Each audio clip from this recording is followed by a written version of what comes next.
ಸಭಾಧ್ಯಕ್ಷರೇ, ಗೌರವಾನ್ವಿತ ಮುಖ್ಯಮಂತ್ರಿಗಳು ಮಂಡಿಸಿರುವಂತಹ 26-27ನೇ ಸಾಲಿನ ಆಯವ್ಯಯ ರಾಜ್ಯದ ಜನರ ನಿರೀಕ್ಷೆಗಳನ್ನು ಹುಸಿಗೊಳಿಸಿದ್ದಾರೆ ಅನ್ನೋದನ್ನ ನಾನು ಸಂದರ್ಭದಲ್ಲಿ ಹೇಳೋದಕ್ಕೆ ಇಚ್ಛಪಡ್ತೇನೆ. ಮೊನ್ನೆ ಮಂಡನೆ ಮಾಡಿರ್ತಕ್ಕಂಥ ಬಜೆಟ್ ಅನ್ನ ಗಮನಿಸಿದ್ದೇ ಆದಲ್ಲಿ ಈ ಸರ್ಕಾರದ ಆರ್ಥಿಕ ದಿವಾಳಿತನ ಜೊತೆಯಲ್ಲಿ ಒಂದು ಬೌದ್ಧಿಕ ದಿವಾಳಿತನವೂ ಕೂಡ ಪ್ರದರ್ಶನವನ್ನ ಮಾಡಿದ್ದಾರೆ ಅನ್ನೋದನ್ನ ನಾನು ಈ ಸಂದರ್ಭದಲ್ಲಿ ಹೇಳೋದಕ್ಕೆ ಇಚ್ಛಪಡ್ತೇನೆ. ಮಾನ್ಯ ಸಭಾಧ್ಯಕ್ಷರೇ, ಮಾನ್ಯ ಹಣಕಾಸಿನ ಸಚಿವರಾಗಿರುವಂತಹ ಮುಖ್ಯಮಂತ್ರಿಗಳು ತಮ್ಮ ರಾಜಕೀಯ ಸಂಧ್ಯಾ ಕಾಲದಲ್ಲಿರುವಂತಹ ಸಂದರ್ಭದಲ್ಲಿ 17ನೇ ಬಜೆಟ್ ಅನ್ನ ಮಂಡನೆ ಮಾಡುವಂತಹ ಸಂದರ್ಭದಲ್ಲಿ ಒಂದು ಸುವರ್ಣಾವಕಾಶ ಇತ್ತು. ತಮ್ಮ ರಾಜಕೀಯ ಜೀವನದ ಒಂದು ಸುದೀರ್ಘ ಅನುಭವದ ಆಧಾರದ ಮೇಲೆ ರಾಜ್ಯದ ಸಂಕಷ್ಟಗಳಿಗೆ ನಾಡಿನ ಜನರ ಅಪೇಕ್ಷೆ ತಕ್ಕಂತೆ ಇದೆಲ್ಲದಕ್ಕೂ ಕೂಡ ಉತ್ತರವನ್ನ ಕಂಡುಕೊಳ್ತಕ್ಕಂಥ ಒಂದು ಅವಕಾಶಗಳು ಇತ್ತು. ಆದ್ರೆ ಯಾಕೋ ಏನೋ ಗೊತ್ತಿಲ್ಲ, ಮಾನ್ಯ ಮುಖ್ಯಮಂತ್ರಿಗಳು ಮಂಡಿಸಿದಂತ ಬಜೆಟ್ ಅನ್ನು ನೋಡಿದಾಗ ಎಲ್ಲೋ ಒಂದ್ ಕಡೆ ಅಸಹಾಯಕರಾಗಿ ಕೈ ಚೆಲ್ಲಿದ್ದಾರೆ ಅನ್ನುವ ಭಾವನೆ ಇವತ್ತು ರಾಜ್ಯದ ಜನರಲ್ಲಿ ಮೂಡಿರುವಂತದ್ದು. ಒಟ್ಟಾರೆಯಾಗಿ ಬಜೆಟ್ನಲ್ಲಿ ಮಾನ್ಯ ಮುಖ್ಯಮಂತ್ರಿಗಳು ತನ್ನ ವೈಫಲ್ಯಗಳನ್ನು ಮುಚ್ಚಿ ಹಾಕಿಕೊಳ್ತಕ್ಕಂಥ ಸಲುವಾಗಿ ಕೇಂದ್ರ ಸರ್ಕಾರದ ಮೇಲೆ ಆರೋಪಗಳನ್ನ ಮಾಡಿ ಕೈ ತೊಳೆಯುವಂತ ಒಂದು ಕುತಂತ್ರಕ್ಕೆ ಈ ಬಜೆಟ್ ಅನ್ನ ಸೀಮಿತ ಮಾಡಿದ್ದಾರೆ ಅನ್ನೋದು ಮೇಲ್ನೋಟಕ್ಕೆ ಗೊತ್ತಾಗ್ತದೆ. ಆದಾಯ ಸಂಗ್ರಹದಲ್ಲಿ ರಾಜ್ಯ ಸರ್ಕಾರ ವಿಫಲವಾಗಿರ್ತಕ್ಕಂಥದ್ದು, ಅತಿ ಹೆಚ್ಚು ಸಾಲವನ್ನ ಮಾಡುವ ಮೂಲಕ ಈ ನಾಡಿನ ಜನರನ್ನ ಸಾಲದ ಸುಳಿಗೆ ಸಿಲುಕಿ ಹಾಕಿಸಿರ್ತಕ್ಕಂಥದ್ದು ಮಾನ್ಯ ಸಭಾಧ್ಯಕ್ಷ ಸುಳ್ಳಲ್ಲ. ಸಾಲದ ಭಾರ ಒಂದ್ ಕಡೆ ಆದ್ರೆ ಅಸಲು ಬಡ್ಡಿ ಕಟ್ತಕ್ಕಂಥದ್ರಲ್ಲೇನೆ ರಾಜ್ಯ ಸರ್ಕಾರ ಇವತ್ತು ರಾಜ್ಯಕ್ಕೆ ಒಂದು ದೊಡ್ಡ ಹೊರೆಯಾಗಿರುವಂತದ್ದು. ವಿತ್ತೀಯ ಕೊರತೆ ಹೆಚ್ಚಾಗಿ ರಾಜ್ಯದ ಜನರ ಮೇಲೆ ಪದೇ ಬೆಲೆ ಏರಿಕೆಯ ಬ್ರಹ್ಮಾಸ್ತ್ರವನ್ನ ರಾಜ್ಯ ಸರ್ಕಾರ ಪ್ರಯೋಗ ಮಾಡ್ತಾ ಇರ್ತಕ್ಕಂಥದ್ದು ಈ ನಾಡಿನ ದುರಂತ ಅಂತೇಳಿ ನಾ ಈ ಸಂದರ್ಭ ಹೇಳೋದಕ್ಕೆ ಇಚ್ಛಪಡ್ತೇನೆ. ಮಾನ್ಯ ಸಭಾಧ್ಯಕ್ಷರೇ, ಮಾನ್ಯ ಮುಖ್ಯಮಂತ್ರಿಗಳು ಸುದೀರ್ಘವಾಗಿ ಬಜೆಟ್ ಅನ್ನ ಓದ್ತಾ ಇರಬೇಕಾದ್ರೂ ಸಹ ನಾ ಆಡಳಿತ ಪಕ್ಷದ ಸದಸ್ಯರನ್ನು ಕೂಡ ನಾ ಗಮನಿಸ್ತಾ ಇದ್ದೆ. ಆಡಳಿತ ಪಕ್ಷದ ಸದಸ್ಯರಲ್ಲೂ ಕೂಡ ಈ ಬಜೆಟಿನ ಬಗ್ಗೆ ಆಸಕ್ತಿ ಇರಲಿಲ್ಲ. ಆಡಳಿತ ಪಕ್ಷದ ಶಾಸಕರೇ ಅಸಹಾಯಕರಾಗಿ ಸದನದ ಹೊರಗೋದಂತ ಘಟನೆ ಕೂಡ ನಾನು ಗಮನಿಸಿದ್ದೇನೆ. ಮಾನ್ಯ ಸಭಾಧ್ಯಕ್ಷರೇ, ಮಾನ್ಯ ಹಣಕಾಸು ಸಚಿವರು ತಮ್ಮ ಬಜೆಟ್ ಅನ್ನ ಮಂಡನೆ ಮಾಡಿದಂತ ಸಂದರ್ಭದಲ್ಲಿ ಪ್ರಗತಿಶೀಲ ರಾಜ್ಯದ ಜನರ ತೆರಿಗೆ ಹಣಕ್ಕೆ ಪ್ರಮುಖ ಟ್ರಸ್ಟಿಯಾದ ನಾನು ಸರ್ವರ ಏಳಿಗೆಯನ್ನು ಬಯಸಿ 17ನೇ ಆಯವ್ಯಯವನ್ನ ಮಂಡಿಸುತ್ತಿದ್ದೇನೆ. ನಾಡಿನ 7 ಕೋಟಿ ಕನ್ನಡಿಗರ ನಿರೀಕ್ಷೆಗಳನ್ನು ನಾವು ಅರಿತಿದ್ದೇವೆ. ಅವರ ಕನಸುಗಳನ್ನು ನನಸು ಮಾಡುವ ನಿಟ್ಟಿನಲ್ಲಿ ನಮ್ಮ ಸರ್ಕಾರ ಬದ್ಧತೆಯಿಂದ ಕಾರ್ಯನಿರ್ವಹಿಸ್ತಾ ಇದೆ. ಈ ಆಯವ್ಯಯವು ನಾಡಿನ ರೈತರ, ದಮನಿತರ, ಕಾರ್ಮಿಕರ, ಮಹಿಳೆಯರ, ಅಶಕ್ತರ, ಅಲ್ಪಸಂಖ್ಯಾತರ, ವಿದ್ಯಾರ್ಥಿ, ಯುವಜನರ, ವ್ಯಾಪಾರ ಮತ್ತು ಕೈಗಾರಿಕೋದ್ಯಮಿಗಳ ತೊಡಗಿಕೊಂಡವರ ಕನಸು ಮತ್ತು ಆತ್ಮವಿಶ್ವಾಸವನ್ನ ಪ್ರತಿನಿಧಿಸುವ ಜೀವಂತ ದಾಖಲೆ ಆಗಿದೆ ಅಂತೇಳಿ ಮಾನ್ಯ ಮುಖ್ಯಮಂತ್ರಿಗಳು ಹೇಳ್ತಾ ಹೋಗ್ತಾರೆ. ನೋಡಿ ಮಾನ್ಯ ಸಭಾಧ್ಯಕ್ಷರೇ, ಎಷ್ಟು ಈ ಬಜೆಟ್ ಸಂಪೂರ್ಣವಾಗಿ ಹಸಿ ಸುಳ್ಳಿಂದ ಕೂಡಿರ್ತಕ್ಕಂಥದ್ದು ಅಂತ ಹೇಳಿದ್ರೆ, ಮಾನ್ಯ ಮುಖ್ಯಮಂತ್ರಿಗಳು ಹೇಳ್ತಾರೆ ತಮ್ಮ ಬಜೆಟ್ ನಲ್ಲಿ ಸರ್ಕಾರಿ ಹುದ್ದೆಗಳನ್ನ ಭರ್ತಿ ಮಾಡುವುದರ ಜೊತೆಯಲ್ಲಿ ರಾಜ್ಯದ ರಸ್ತೆ, ಸೇತುವೆ, ಕಟ್ಟಡ ನಿರ್ಮಾಣಕ್ಕೂ ನಮ್ಮ ಸರ್ಕಾರ ಆದ್ಯತೆ ನೀಡಿದೆ. ಮಾನ್ಯ ಸಭಾಧ್ಯಕ್ಷರೇ, ಕಳೆದ 3 ವರ್ಷದಲ್ಲಿ ಸರ್ಕಾರ ಎಷ್ಟು ರಸ್ತೆಗಳನ್ನ ಮಾಡಿದೆ, ರಾಜ್ಯದಲ್ಲಿ ಎಷ್ಟು ಸೇತುವೆಗಳನ್ನ ಕಟ್ಟಿದ್ದಾರೆ, ಯಾವ ರೀತಿ ಇವತ್ತು ಎಷ್ಟು ಸರ್ಕಾರಿ ಹುದ್ದೆಗಳನ್ನ ನೇಮಕ ಮಾಡಿದ್ದಾರೆ ಇದನ್ನ ಎಲ್ಲೂ ಕೂಡ ಉಲ್ಲೇಖ ಮಾಡಿಲ್ಲ. ಜೊತೆಗೆ ಮತ್ತೊಂದು ಸುಳ್ಳನ್ನು ಹೇಳ್ತಾರೆ.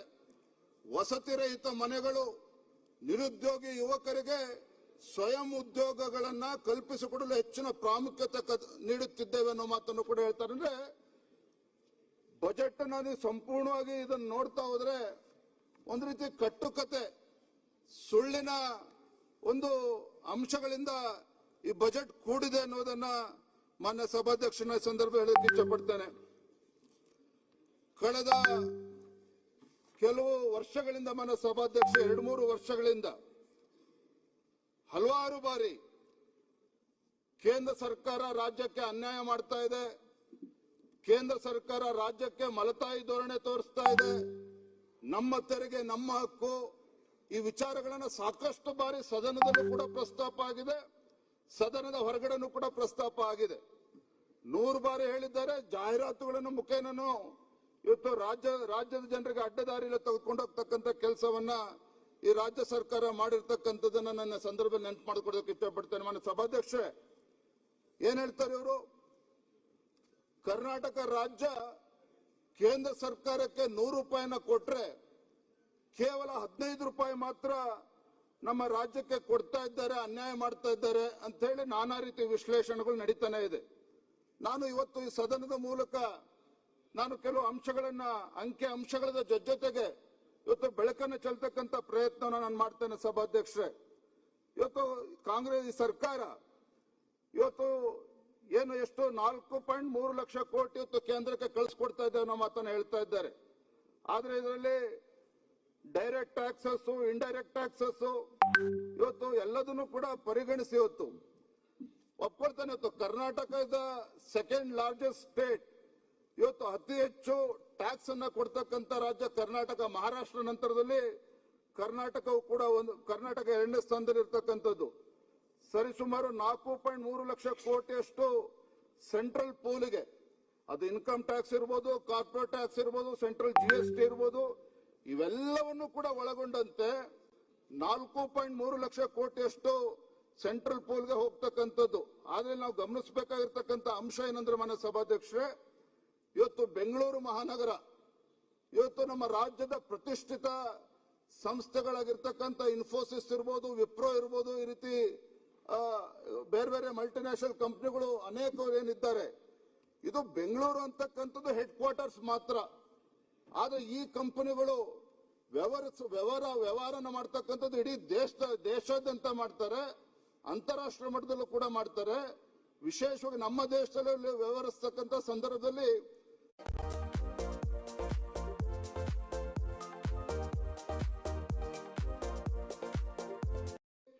ಕಂಪನಿಗಳ ಹೆಡ್ ಕ್ವಾರ್ಟರ್ಸ್ ಇಲ್ಲಿದ್ರೂ ಸಹ ವ್ಯವಹಾರನ ಮಾಡ್ತಕ್ಕಂಥದ್ದು ಇಡೀ ದೇಶಾದ್ಯಂತ ಮಾಡ್ತಾರೆ, ಅಂತಾರಾಷ್ಟ್ರೀಯ ಮಟ್ಟದಲ್ಲೂ ಕೂಡ ಮಾಡ್ತಾರೆ. ವಿಶೇಷವಾಗಿ ನಮ್ಮ ದೇಶದಲ್ಲಿ ವ್ಯವಹರಿಸ್ತಕ್ಕಂಥ ಸಂದರ್ಭದಲ್ಲಿ ದೇಶದ ಬೇರೆ ಬೇರೆ ರಾಜ್ಯಗಳಲ್ಲೂ ಕೂಡ ಗ್ರಾಹಕರು ಹೆಚ್ಚಾಗಿದ್ದಾರೆ. ಹಾಗಾಗಿ ಕಂಪನಿಗಳ ಹೆಡ್ ಕ್ವಾರ್ಟರ್ಸ್ ಇಲ್ಲಿದ್ರೂ ಸಹ ಏನು ಸೇವೆಗಳಿದ್ದಾವೆ ಇಡೀ ದೇಶಕ್ಕೆ ಕೊಡ್ತಕ್ಕಂಥದ್ದು, ನಾನಾ ರಾಜ್ಯದಲ್ಲಿ ಅವರಿಗೆ ಗ್ರಾಹಕರುಗಳಿದ್ದಾರೆ. ಈ ಅಂಶವನ್ನು ಕೂಡ ಗಮನಿಸಬೇಕಾಗಿರ್ತಕ್ಕಂಥದ್ದು. ಹಾಗಾಗಿ ದೇಶದ ಎಲ್ಲಾ ರಾಜ್ಯಗಳು ಸೇವೆಯನ್ನು ಪಡಿತಕ್ಕಂಥ ಸಂದರ್ಭದಲ್ಲಿ ಇಲ್ಲಿಂದ ಏನು ಎಲ್ಲವೂ ಕೂಡ ಉತ್ಪತ್ತಿ ಆಗ್ತಕ್ಕಂಥದ್ದಲ್ಲ, ಹೆಡ್ ಕ್ವಾರ್ಟರ್ಸ್ ಇಲ್ಲಿರುವ ಕಾರಣಕ್ಕೆ ನಮ್ಮ ರಾಜ್ಯದಿಂದ ಆ ತೆರಿಗೆ ಮೂಲಕ ಹೋಗ್ತಕ್ಕಂಥದ್ದನ್ನು ನಾವು ಗಮನಿಸಬೇಕಾಗ್ತದೆ. ಮತ್ತೆ ಎರಡನೇ ಅಂಶ ಅಂತ ಹೇಳಿದ್ರೆ, ಬಾರಿ ನಮ್ಮ ತೆರಿಗೆ ನಮ್ಮ ಹಕ್ಕು ಅಂತೇಳಿ ಚರ್ಚೆ ಮಾಡ್ತಾ ಇದ್ದೇವೆ. 100 ರೂಪಾಯಿ ಕೊಟ್ರೆ 15 ರೂಪಾಯಿ ಬರ್ತಾ ಇದೆ ಅಂತೇಳಿ. ಮತ್ತೊಂದು ಅಂಶ ನಾವು ಗಣನೆಗೆ ತೆಗೆದುಕೊಳ್ಳದೆ ಇರ್ತಕ್ಕಂಥ ವಿಚಾರ ಏನಪ್ಪಾ ಅಂತ ಹೇಳಿದ್ರೆ, ಇವತ್ತು ಡಿಫೆನ್ಸ್ ಸೆಕ್ಟರ್ ಅಲ್ಲಿ ಎಷ್ಟು ಲಕ್ಷ ಕೋಟಿ ಇವತ್ತು ಕೇಂದ್ರ ಸರ್ಕಾರ ವ್ಯಯ ಮಾಡ್ತಾ ಇದೆ. ನಮ್ಮ ರಾಜ್ಯದಲ್ಲೂ ಕೂಡ ನ್ಯಾಷನಲ್ ಹೈವೇ ಇರ್ಬೋದು, ರೈಲ್ವೇಸ್ ಅಲ್ಲಿ ಇರ್ಬೋದು, ಅಂಕಿಅಂಶಗಳು ಹಲವಾರು ಬಾರಿ ಸದನದಲ್ಲಿ ಚರ್ಚೆ ಆಗಿದೆ. ಇದು ಯಾವ ಕೂಡ ಈ 100ಕ್ಕೆ 15 ರೂಪಾಯಿ ಅಂತ ಲೆಕ್ಕ ಕೊಡ್ತಾ ಇದ್ದಾರೆ, ಇದು ಯಾವುದಕ್ಕೂ ಕೂಡ ಪರಿಗಣನೆಗೆ ತೆಗೆದುಕೊಳ್ತಾ ಇಲ್ಲ. ಇವತ್ತು ಇವೆಲ್ಲಾ ಕ್ಷೇತ್ರಗಳಲ್ಲಿ ಇವತ್ತು ಅವೆಲ್ಲವೂ ಕೂಡ ಕರ್ನಾಟಕ ಕೂಡ ಲಾಭ ಆಗ್ತಾ ಇರ್ತಕ್ಕಂಥದ್ದನ್ನ ನಾವಿವತ್ತು ಮಾನ್ಯ ಸಭಾಧ್ಯಕ್ಷ ಇವತ್ತು ಗಮನಿಸಬೇಕಾಗ್ತದೆ. ಇವತ್ತು ಒಕ್ಕೂಟದ ವ್ಯವಸ್ಥೆ ಬಗ್ಗೆ ಸಾಕಷ್ಟು ಬಾರಿ ಚರ್ಚೆ ಆಗ್ತದೆ. ಇವತ್ತು ಒಕ್ಕೂಟದ ವ್ಯವಸ್ಥೆ ಚರ್ಚೆ ಆಗ್ಬೇಕಾದ್ರೆ ಮತ್ತೊಂದು ಸಂವಿಧಾನಿಕವಾಗಿ ಇವತ್ತು ಯಾರಿಗೂ ಕೂಡ ಗೊತ್ತಿಲ್ಲದ ವಿಚಾರ ಅಂತಲ್ಲ. ಯಾಕೆಂತಂದ್ರೆ ಈ ಸರ್ಕಾರ ಅರ್ಧ ಸತ್ಯವನ್ನ ಮಾತ್ರ ಹೇಳ್ತಾ ಇರುವಂತದ್ದು. ಇವತ್ತು ಭಾರತೀಯ ಒಕ್ಕೂಟದ ವ್ಯವಸ್ಥೆಯಲ್ಲಿ ಮರುಹಂಚಿಕೆಯ ತತ್ವದ ಅಡಿಯಲ್ಲಿ ವಿನ್ಯಾಸಗೊಳಿಸಿರ್ತಕ್ಕಂಥದ್ದು ಪ್ರತಿಯೊಬ್ಬರು ಕೂಡ ಗೊತ್ತಿರುವಂತ ವಿಚಾರ. ಇವತ್ತು ಕರ್ನಾಟಕ ಜೊತೆಯಲ್ಲಿ ಹೈ ಇನ್ಕಮ್ ಸ್ಟೇಟ್ಸ್ಗಳೇನಿದ್ದಾವೆ, ಮಹಾರಾಷ್ಟ್ರ ಇರ್ಬೋದು, ಕರ್ನಾಟಕ ಇರ್ಬೋದು, ತಮಿಳುನಾಡು ಇರ್ಬೋದು, ಇವತ್ತು ಹೈ ಇನ್ಕಮ್ ಸ್ಟೇಟ್ಸ್ ಇದ್ರು ಕೂಡ ಇಲ್ಲಿ ಬರ್ತಕ್ಕಂಥ ಆದಾಯವನ್ನ ಕೇಂದ್ರ ಸರ್ಕಾರದ ಮುಖೇನ ಇತರ ರಾಜ್ಯಗಳೇನಿದ್ದಾವೆ, ಇವತ್ತು ಬಿಹಾರ ಇರ್ಬೋದು, ಉತ್ತರ ಪ್ರದೇಶ ಇರ್ಬೋದು, ಅಂದ್ರೆ ಅತಿ ಹೆಚ್ಚು ಜನಸಂಖ್ಯೆ ಇರ್ತಕ್ಕಂಥ ರಾಜ್ಯಗಳೇನಿದ್ದಾವೆ, ಅತಿ ಹೆಚ್ಚು ಹಿಂದುಳಿದ ರಾಜ್ಯಗಳೇನಿದ್ದಾವೆ, ಇದರ ಹಣವನ್ನ ಸದ್ಬಳಕೆ ಮಾಡಿಕೊಂಡು ಇವತ್ತು ಭಾರತ ಇವತ್ತು ಅಭಿವೃದ್ಧಿಯ ಮುಂಚೂಣಿಯಲ್ಲಿ ಬರಬೇಕು ಅಂತ ಹೇಳಿದ್ರೆ ಎಲ್ಲಾ ರಾಜ್ಯಗಳು ಕೂಡ ಇವತ್ತು ಅಭಿವೃದ್ಧಿಯ ಪಥದಲ್ಲಿ ಮುಂದೆ ಸಾಗಬೇಕಾಗ್ತದೆ. ಆ ನಿಟ್ಟಿನಲ್ಲಿ ಕರ್ನಾಟಕವು ಕೂಡ ಒಳಗೊಂಡಂತೆ ಮಹಾರಾಷ್ಟ್ರ, ತಮಿಳುನಾಡು, ಇತರ ರಾಜ್ಯಗಳ ಮುಖೇನ ಬರ್ತಕ್ಕಂಥ ತೆರಿಗೆಯಿಂದ ದೇಶದ ಸರ್ವಾಂಗೀಣ ಅಭಿವೃದ್ಧಿ ಆಗ್ತದೆ ಅನ್ನೋದನ್ನು ಕೂಡ ಇವತ್ತು ನಾನು ಈ ಸಂದರ್ಭದಲ್ಲಿ ನೆನ್ಪು ಮಾಡ್ಕೊಳ್ಳೋದಕ್ಕೆ ಇಚ್ಛೆ ಪಡ್ತೇನೆ. ನನ್ನ ಸಭಾಧ್ಯಕ್ಷರೇ, ಮತ್ತೊಂದು ಬಹಳ ಪ್ರಮುಖವಾಗಿರ್ತಕ್ಕಂಥ ವಿಚಾರ ಅಂತ ಹೇಳಿದ್ರೆ, 100 ರೂಪಾಯಿ ಕೊಟ್ಟರೆ ನಮ್ಮ ರಾಜ್ಯಕ್ಕೆ 14 ರೂಪಾಯಿ ಬರ್ತದೆ, ಅಥವಾ 1 ರೂಪಾಯಿ ಕೊಟ್ರೆ 14 ಪೈಸೆ ಬರ್ತದೆ ಅಂತೇಳಿ ವಿಶ್ಲೇಷಣೆ ಮಾಡ್ತಾ ಇದ್ರು. ಹಿಂದೆ UPA ಸರ್ಕಾರ ಇದ್ದಾಗ ಇವತ್ತು ಡೆವಲ್ಯೂಷನ್ ಆಫ್ ಟ್ಯಾಕ್ಸಸ್ ಬಂದಿರತಕ್ಕಂಥದ್ದು ನೆನ್ನೆ ಮೊನ್ನೆಯಿಂದಲ್ಲ. 1951ರಲ್ಲಿ ಏನು ಫೈನಾನ್ಸ್ ಕಮಿಷನ್ ಅಸ್ತಿತ್ವಕ್ಕೆ ಬಂತು, 1951ರಿಂದಲೂ ಸಹ ಈ ವ್ಯವಸ್ಥೆ ನಿರಂತರವಾಗಿ ಮುಂದುವರ್ಕೊಂಡು ಬಂದಿರತಕ್ಕಂಥದ್ದು. ಮನೆ ಸಭಾಧ್ಯಕ್ಷರೇ, ಇವತ್ತು ಹಿಂದಿನ UPA ಸರ್ಕಾರ ಇದ್ದಾಗ 2014ರಲ್ಲಿ ಕರ್ನಾಟಕ ರಾಜ್ಯ 1.4 ಲಕ್ಷ ಕೋಟಿ ಸೆಂಟ್ರಲ್ ಪೂಲ್ಗೆ ಕೊಟ್ಟಿರುವಂತದ್ದು. ಕರ್ನಾಟಕ ರಾಜ್ಯ 1.4 ಲಕ್ಷ ಕೋಟಿ ಸೆಂಟ್ರಲ್ ಪೂಲ್ಗೆ ಕೊಟ್ರೆ, ರಾಜ್ಯಕ್ಕೆ ಡೆವಲ್ಯೂಷನ್ ಆಫ್ ಟ್ಯಾಕ್ಸಸ್ ಮುಖೇನ ಬಂದಿರುವಂತದ್ದು 28,000 ಕೋಟಿ ರೂಪಾಯಿಗಳು ಮಾತ್ರ. ಅರ್ಥ, 32% ಅಷ್ಟು. ಅಂದ್ರೆ 100 ರೂಪಾಯಿಗೆ 15 ರೂಪಾಯಿ ಅಂತ ಹೇಳ್ತಾ ಇದ್ದಾರೆ, 1 ರೂಪಾಯಿಗೆ 15 ಪೈಸೆ ಅಂತ ಹೇಳ್ತಾ ಇದ್ದಾರೆ. ಹಿಂದಿನ UPA ಸರ್ಕಾರ ಇದ್ದಾಗಲೂ ಸಹ 2014ರಲ್ಲೂ ಸಹ 100 ರೂಪಾಯಿ ಕೊಟ್ರೆ ಅವತ್ತು ಕೂಡ 15 ರೂಪಾಯಿ ಬಂದಿರತಕ್ಕಂಥದ್ದು. 1,40,000 ಕೋಟಿ ಕೊಟ್ರೆ 28,000 ಕೋಟಿ ಬಂದಿರತಕ್ಕಂಥದ್ದು. ಮಲ್ತಾಯಿ ಧೋರಣೆ ಬಗ್ಗೆ ಮಾತನಾಡ್ತಾರಲ್ಲ, ಇವತ್ತು ಕರ್ನಾಟಕಕ್ಕೆ ಮಲ್ತಾಯಿ ಧೋರಣೆ ಬಗ್ಗೆ ಮಾತನಾಡ್ತಾರಲ್ಲ. ಮಾನ್ಯ ಸಭಾಧ್ಯಕ್ಷ, ನಮ್ಮ ನೆರೆ ರಾಜ್ಯ ಆಗಿರ್ತಕ್ಕಂಥ ಮಹಾರಾಷ್ಟ್ರ, ಇವತ್ತು ಮಹಾರಾಷ್ಟ್ರ 6.5 ಲಕ್ಷ ಕೋಟಿ ರೂಪಾಯಿಗಳನ್ನ ಸೆಂಟ್ರಲ್ ಪೂಲ್ಗೆ ಕೊಡುವಂತದ್ದು. 6.5 ಲಕ್ಷ ಕೋಟಿ ರೂಪಾಯಿಗಳನ್ನ ಮಹಾರಾಷ್ಟ್ರಗೆ ಇವತ್ತು ಡೆವಲ್ಯೂಷನ್ ಆಫ್ ಟ್ಯಾಕ್ಸಸ್ ಮುಖೇನ ಬರ್ತಕ್ಕಂಥದ್ದು ಎಷ್ಟು? 89,726 ಕೋಟಿ ರೂಪಾಯಿಗಳು. 89,726 ಕೋಟಿ ರೂಪಾಯಿಗಳು ಮಹಾರಾಷ್ಟ್ರಗೆ ಬರ್ತದೆ. ಸೆಂಟ್ರಲ್ ಪೂಲ್ಗೆ ಹೋಗ್ತಕ್ಕಂಥದ್ದು ಎಷ್ಟು? 6.5 ಲಕ್ಷ ಕೋಟಿ. ಮನೆ ಸಭಾಧ್ಯಕ್ಷರೇ, Maharashtra BJP rule state, NDA rule state ಅಲ್ಲೂ ಕೂಡ ಬರ್ತಾ ಇರುವಂತದ್ದು. 100 ರೂಪಾಯಿ ಕೊಟ್ರೆ 13ರಿಂದ 14 ರೂಪಾಯಿ ಮಾತ್ರ ಬರ್ತಾ ಇರುವಂತದ್ದು. ಅವ್ರಿಗೇನು 50 ರೂಪಾಯಿ ಕೊಡ್ತಾ ಇಲ್ಲ, 40 ರೂಪಾಯಿ ಕೊಡ್ತಾ ಇಲ್ಲ. ಯಾಕೆ ಅದನ್ನ ನಾವು ಒತ್ತಿ ಹೇಳ್ತಾ ಇದ್ದೇನೆ ಅಂತ ಹೇಳಿದ್ರೆ, ಒಕ್ಕೂಟದ ವ್ಯವಸ್ಥೆ ಬಗ್ಗೆ ಹಲವಾರು ಬಾರಿ ಸದನದಲ್ಲೂ ಚರ್ಚೆ ಆಗಿದೆ, ರಾಜ್ಯದಲ್ಲೂ ಕೂಡ ಚರ್ಚೆ ಆಗ್ತಾ ಇದೆ. ಇವತ್ತು ಕೇಂದ್ರ ಸರ್ಕಾರ ಬಂದಾಗ, ನರೇಂದ್ರ ಮೋದಿಜಿ ಸರ್ಕಾರ ಬಂದ ಮೇಲೆ ಏನು ರಾಜ್ಯಕ್ಕೆ ಅನ್ಯಾಯ ಆಗ್ತದೆ ಅಂತೇಳಿ ಬೊಬ್ಬೆಯನ್ನು ಹೊಡಿತಾ ಇದ್ದಾರೆ. ಇವತ್ತು ಮಹಾರಾಷ್ಟ್ರಕ್ಕೂ ಕೂಡ ಅಷ್ಟೇ ಹಣ, ಇನ್ನು ಕರ್ನಾಟಕಕ್ಕಿಂತ 2 ರೂಪಾಯಿ ಕಡಿಮೆ ಬರ್ತಾ ಇದೆ ವಿನಃ ಜಾಸ್ತಿ ಬರ್ತಾ ಇಲ್ಲ. ಯಾಕೆ ಅಂಶವನ್ನ ಹೇಳ್ತಾ ಇದ್ದೇನೆ ಅಂತ ಹೇಳಿದ್ರೆ, ಇದನ್ನ ತೀರ್ಮಾನ ಮಾಡ್ತಕ್ಕಂಥದ್ದು ನರೇಂದ್ರ ಮೋದಿಜಿ ಅವರಲ್ಲ, ಪ್ರಧಾನಮಂತ್ರಿಗಳಲ್ಲ. ಅದರದ್ದೇ ಆದಂತ ಸಾಂವಿಧಾನಿಕವಾಗಿರ್ತಕ್ಕಂಥ ಒಂದು ವ್ಯವಸ್ಥೆ ಇದೆ. ಆ ವ್ಯವಸ್ಥೆನಲ್ಲಿ ಬೇರೆ ಬೇರೆ ಮಾನದಂಡಗಳಿದ್ದಾವೆ. ಆ ಮಾನದಂಡಗಳ ಆಧಾರವಾಗಿ ಇವತ್ತು ಇಷ್ಟು ಹಣ ಬರ್ತಾ ಇರ್ತಕ್ಕಂಥದ್ದು ಅನ್ನೋದನ್ನ ನಾನು ಈ ಸಂದರ್ಭದಲ್ಲಿ ಮನ ಸಭಾಧ್ಯಕ್ಷರೇ ತಮ್ಮ ಗಮನಕ್ಕೆ ತರಕ್ಕೆ ಇಚ್ಛೆ ಪಡ್ತೇನೆ. ಇವತ್ತು ಕರ್ನಾಟಕ ಸರ್ಕಾರ ಆಗ್ಲೇ ಹೇಳಿದಾಗೆ ನಮಗೆ ಲೆಸ್ಸರ್ ಟ್ಯಾಕ್ಸ್ ಡಿವ್ಯಾಲ್ಯೂಯೇಷನ್ ಅಂತ ಹೇಳಿ ರಾಜಸ್ಥಾನ, ಬಿಹಾರ, ಉತ್ತರ ಪ್ರದೇಶ ಇದನ್ನ ಕಂಪೇರ್ ಮಾಡ್ಕೊಳ್ತಕ್ಕಂಥದ್ದು ಅವೈಜ್ಞಾನಿಕ. ಯಾಕೆ ಅಂತ ಹೇಳಿದ್ರೆ, ಮುಂದುವರೆದ ರಾಜ್ಯಗಳು ಇವತ್ತು ಈ ರೀತಿ ಬಿಹಾರಿಗೆ ಅಥವಾ ರಾಜಸ್ಥಾನಕ್ಕೆ ಇದಕ್ಕೆ ಕಂಪೇರ್ ಮಾಡ್ಕೊಳ್ಳೋದಕ್ಕೆ ಸಾಧ್ಯ ಇಲ್ಲ. ಮನ ಸಭಾಧ್ಯಕ್ಷರೇ, ಬಹಳ ಪ್ರಮುಖವಾಗಿರ್ತಕ್ಕಂಥ ಅಂಕಿಅಂಶಗಳನ್ನ ತಮ್ಮ ಮೂಲಕ ಈ ಸದನದ ಗಮನಕ್ಕೆ ತರ್ತೇನೆ. Tax devolution received in 2014 under UPA government. ರಾಜಸ್ಥಾನಕ್ಕೆ ಎಷ್ಟು ಬಂದಿದೆ? 19,000 ಕೋಟಿ ಬಂದಿದೆ 2014ರಲ್ಲಿ UPA ಸರ್ಕಾರ ಇದ್ದಾಗ. ಬಿಹಾರಕ್ಕೆ ಎಷ್ಟು ಬಂದಿದೆ? 36,000 ಕೋಟಿ ರೂಪಾಯಿಗಳು ಬಂದಿದೆ ಮಾನ್ಯ ಸಭಾಧ್ಯಕ್ಷರೇ. ಉತ್ತರ ಪ್ರದೇಶದ ಸರ್ಕಾರ ಅತಿ ಹೆಚ್ಚು ಜನಸಂಖ್ಯೆ ಇರತಕ್ಕಂತ ರಾಜ್ಯ, 66,000 ಕೋಟಿ ಬಂದಿದೆ ಯುಪಿಎ ಸರ್ಕಾರ ಇದ್ದಾಗ. ಮಹಾರಾಷ್ಟ್ರಕ್ಕೆ 17,000 ಕೋಟಿ ಬಂದಿದೆ ಮಾನ್ಯ ಸಭಾಧ್ಯಕ್ಷರೇ. ನಮ್ಮ ರಾಜ್ಯಕ್ಕೆ ಹಿಂದಿನ ಯುಪಿಎ ಸರ್ಕಾರ ಇದ್ದಾಗ 2014ರಲ್ಲಿ ನಮ್ಮ ರಾಜ್ಯಕ್ಕೆ ಡೆವಲ್ಯೂಷನ್ ಆಫ್ ಟ್ಯಾಕ್ಸಸ್ ಎಷ್ಟು ಬಂದಿದೆ ಅಂತ ಹೇಳಿದ್ರೆ 14,000 ಕೋಟಿ ರೂಪಾಯಿಗಳು ಬಂದಿರತಕ್ಕಂಥದ್ದು ಮಾನ್ಯ ಸಭಾಧ್ಯಕ್ಷರೇ.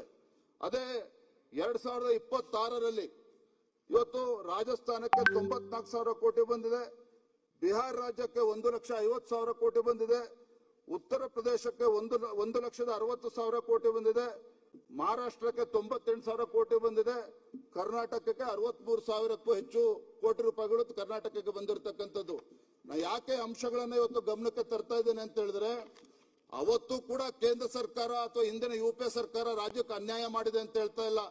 ಅವತ್ತು ಅನ್ಯಾಯ ಆಗಿಲ್ಲ, ಇವತ್ತು ಕೂಡ ರಾಜ್ಯಕ್ಕೆ ಕೇಂದ್ರ ಎನ್ಡಿಎ ಸರ್ಕಾರ ಅನ್ಯಾಯ ಮಾಡ್ತಾ ಇಲ್ಲ. ಆದ್ರೆ devolution of taxes it has its own parameters, ಅದರದ್ದೇ ಆದಂತಹ ಮಾನದಂಡಗಳಿದ್ದಾವೆ. ಆ ಮಾನದಂಡಗಳ ಆಧಾರದ ಮೇಲೆ ಇವತ್ತು ತೀರ್ಮಾನ ಆಗ್ತಕ್ಕಂಥದ್ದು. ಹಾಗಾಗಿ ಪದೇ ಪದೇ ಕೇಂದ್ರ ಸರ್ಕಾರ ಅನ್ಯಾಯ ಮಾಡ್ತದೆ ಅಂತ ಹೇಳಿ ಏನು ಕೆಲವರು ಬೊಬ್ಬೆ ಹೊಡಿತಾ ಇದ್ದಾರೆ. ಇದು ಅರ್ಧ ಸತ್ಯ ಅನ್ನೋದನ್ನ ಮಾತ್ರ ಈ ಸದನದ ಗಮನಕ್ಕೆ ತರಕ್ಕೆ ಇಚ್ಛೆ ಪಡ್ತೇನೆ ಮಾನ್ಯ ಸಭಾಧ್ಯಕ್ಷರೇ. ಇವತ್ತು GST ಕಲೆಕ್ಷನ್ ಬಗ್ಗೆ ಸಾಕಷ್ಟು ಚರ್ಚೆ ಆಗ್ತಾ ಇದೆ. ಇವತ್ತು ರಾಜ್ಯದಲ್ಲಿ GST ಕಲೆಕ್ಷನ್ ಇವತ್ತೇನೋ ಕೇಂದ್ರಕ್ಕೆ ಹೋಗ್ತಾ ಇದೆ. ಈ ಸರ್ಕಾರದ ಸಾಧನೆ ಏನು? ಇವತ್ತು ನಮ್ಮ ರಾಜ್ಯದ ಆರ್ಥಿಕ ಸಂಪೂರ್ಣವಾಗಿ ನಿಂತಿರ್ತಕ್ಕಂಥದ್ದು ಅಂದ್ರೆ more than 60% of the GST collection comes from the service sector. Corporate ಕಂಪನೀಸ್ಗಳೇನಿದ್ದಾವೆ ಸರ್ವಿಸ್ ಸೆಕ್ಟರ್ ಇಂದ 60% ಹೆಚ್ಚು ಆದಾಯ ಬರ್ತಕ್ಕಂಥದ್ದು. ಆದ್ರೆ ಇವರ ಸಾಧನೆ ಏನಿದೆ ಇದರಲ್ಲಿ? ಇವತ್ತು ಕಾಂಗ್ರೆಸ್ ಸರ್ಕಾರ ಅಥವಾ ಮಾನ್ಯ ಮುಖ್ಯಮಂತ್ರಿಗಳ ನೇತೃತ್ವದಲ್ಲಿ ಏನು 17 ಬಜೆಟ್ ಅನ್ನ ಮಂಡನೆ ಮಾಡಿದ್ದಾರೆ. ಇವತ್ತು ನಮ್ಮ ರಾಜ್ಯದಲ್ಲಿರ್ತಕ್ಕಂಥ ಪ್ರವಾಸೋದ್ಯಮವನ್ನ ಅಭಿವೃದ್ಧಿ ಪಡಿಸತಕ್ಕಂಥ ಪ್ರಯತ್ನ ಆಗಿದೆ. ಅದಕ್ಕೇನಾದ್ರೂ ಹೆಚ್ಚು ಬಂಡವಾಳವನ್ನು ಕೊಡ್ತಕ್ಕಂಥ ಕೆಲಸ ಆಗಿದೆ.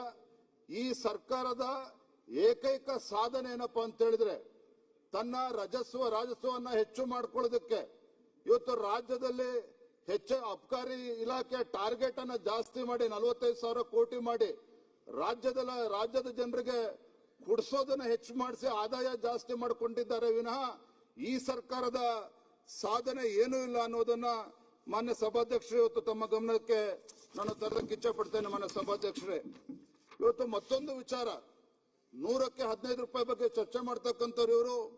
ಇವತ್ತು ಸೆಂಟ್ರಲ್ ಸ್ಕೀಮ್ಸ್ ಗಳಿಂದ, ನ್ಯಾಷನಲ್ ಹೆಲ್ತ್ ಮಿಷನ್ ಇಂದ, PM ಆವಾಸ್ ಯೋಜನೆಯಿಂದ, PMGSY ರೂರಲ್ ರೋಡ್ಸ್ ಇಂದ, ಜಲ್ ಜೀವನ್ ಮಿಷನ್ ಇಂದ, ಇದರಿಂದ ಯಾವ ರೀತಿ ಹಣಗಳು ಎಷ್ಟು ಬರ್ತಾ ಇದೆ ಅದ್ರ ಬಗ್ಗೆ ಅವರು ಚರ್ಚೆ ಮಾಡ್ತಾ ಇಲ್ಲ. ರೈಲ್ವೆ ಇರ್ಬೋದು, ನ್ಯಾಷನಲ್ ಹೈವೇ ಇರ್ಬೋದು, ಇದ್ಯಾವುದು ಕೂಡ ಚರ್ಚೆ ಮಾಡ್ದೇನೆ, ಏರ್ಪೋರ್ಟ್ ಇದ್ಯಾವುದನ್ನು ಕೂಡ ಚರ್ಚೆ ಮಾಡ್ದೇನೆ ಇದು ಅಪಪ್ರಚಾರ ಮಾಡುವಂತ ಕೆಲಸ ಮುಖ್ಯಮಂತ್ರಿಗಳು ಆದಿಯಾಗಿ ಈ ಸರ್ಕಾರ ಮಾಡ್ತಾ ಇದೆ ಅನ್ನೋದನ್ನ ಮಾನ್ಯ ಸಭಾಧ್ಯಕ್ಷ ಸದನದ ಗಮನಕ್ಕೆ ತರೋಕೆ ಇಚ್ಛೆ ಪಡ್ತೇನೆ. ಒಪ್ಕೊಳ್ತೇನೆ, ಇವತ್ತು ಕೋಆಪರೇಟಿವ್ ಫೆಡರಲಿಸಮ್ ಅಂತಕ್ಕಂಥದ್ದು ಇವ್ರು ಯಾವ ರೀತಿ ಅದನ್ನ ನರೇಟಿವ್ ಬಿಲ್ಡ್ ಮಾಡ್ತಾರೋ ಅದಲ್ಲ. ಇವತ್ತು ಕೋಆಪರೇಟಿವ್ ಫೆಡರಲಿಸಮ್ ಬಗ್ಗೆ ಕೇಂದ್ರ ಸರ್ಕಾರ ಇರ್ಬೋದು, ನರೇಂದ್ರ ಮೋದಿಜಿ ಇರ್ಬೋದು, ಅದಕ್ಕೆ ಹೆಚ್ಚು ಗಮನವನ್ನು ಕೊಟ್ಟು ಅದಕ್ಕೆ ಪೂರಕವಾಗಿ ಕೇಂದ್ರ ಸರ್ಕಾರ ನಡೆದುಕೊಳ್ತಾ ಇದೆ ಅನ್ನುವ ಅಂಶವನ್ನು ಮಾನ್ಯ ಸಭಾಧ್ಯಕ್ಷೆ ಸದನದ ಗಮನಕ್ಕೆ ತಮ್ಮ ಮುಖೇನ ತರಕ್ಕೆ ಇಚ್ಛೆ ಪಡ್ತೇನೆ. ಈ ಬಜೆಟ್ ಮೇಲ್ನೋಟಕ್ಕೆ ಬಹಳ ಆಕರ್ಷವಾಗಿ ಕಂಡ್ರೂ ಸಹ ಆ ಬಜೆಟ್ನ ಒಳಗೆ ಹೊಕ್ಕಿ ನೋಡಿದಾಗ ರಾಜ್ಯದ ಜನರ ನಿರೀಕ್ಷೆ ಹುಸಿಯಾಗಿರ್ತಕ್ಕ